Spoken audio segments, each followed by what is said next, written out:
so I'm going to talk to you about green buildings. Is this considered a green building? I don't know. It looks like it, but looks can be deceiving. The importance of green buildings in today's world is very important. The green buildings use less energy and resources to maintain. They use energy resources that are harmless to the environment around. Some popular examples of these energy sources would be things like solar power, wind power, hydropower, and what's called geothermal power. Geothermal power, geothermal energy, might not be very popular to most people. What happens is that the heating or cooling system of a house, the air or the water is pumped into the core of the earth, which is about a constant temperature around 60 degrees. So in the summertime, 60 degrees feels cool, and in the wintertime, 60 degrees feels pretty warm. So that the house itself isn't using the non-renewable resources to create the heat. Instead, it's getting it from the earth. Solar power, we're all pretty familiar with. We use the sun's heat rays to either heat water or to charge battery cells that are used to operate a house or any other utility. Wind power, that turns a turbine, which creates electricity, and same thing with the water power, hydropower.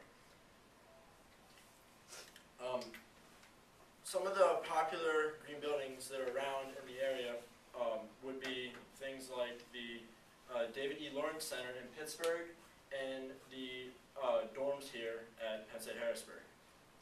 The David L. Lawrence Convention Center was designed by Raphael Vignoli, and according to the Sports and Exhibition Authority, the Convention Center graces the city skyline with a design inspired by the Great Bridges of Pittsburgh.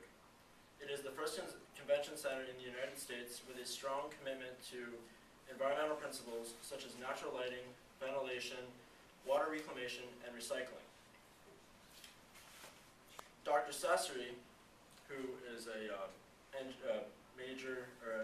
professor here for engineering at Penn State Harrisburg, has also stated that Penn State makes it a requirement for all their construction projects to be green.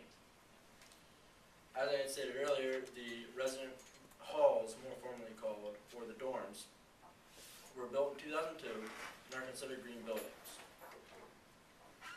Now, non-green buildings can also be turned into green buildings. One of the things that is becoming more popular with this whole converting to a greener earth and greener buildings is converting to fluorescent light bulbs from incandescent.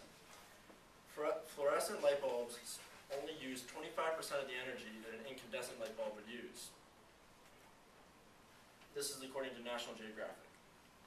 And one of the other things that is very popular with converting to a greener house is properly insulating your house. On the other picture here, you have a picture of a house which is not insulated properly.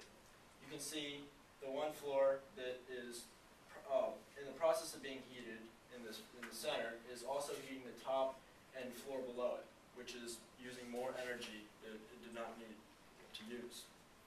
Some other things that can be used to converting your house to a greener house would be things like planting shade trees around the perimeter of a building, upgrading your windows to double pane windows, which trap the air in between so that you're not getting the air from the outside if you're trying to heat your house, and making sure that your walls are well insulated. So, is this considered a green building? I'm not sure, but hopefully if you get a closer look, you'll be able to tell.